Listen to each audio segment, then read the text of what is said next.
Reagan, the Holyoke mayor will deliver his fourth annual State of the City address at tonight's city council meeting. He'll also present his proposed budget for the next fiscal year. Western Mass News reporter Taylor Smith joins us live in the studio with more.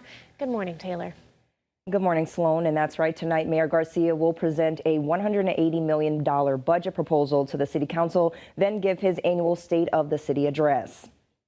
Now, according to the mayor, he says the proposed budget for fiscal year 2026 is balanced. It doesn't raise taxes through a proposition 2.5 override, doesn't rely on reserve funds, and keeps key city services intact. Now, big budget items include schools, transportation, employee health insurance, and pensions for retirees.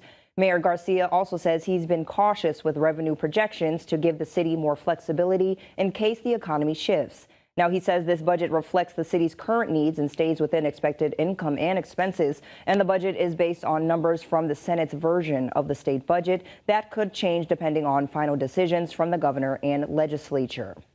Now, the city council will be holding budget hearings on May 19th, May 28th, and June 9th, all starting at 6 p.m. Western Mass News will continue to keep you updated as we learn more. For now, reporting live in the studio, Taylor Smith, Western Mass News.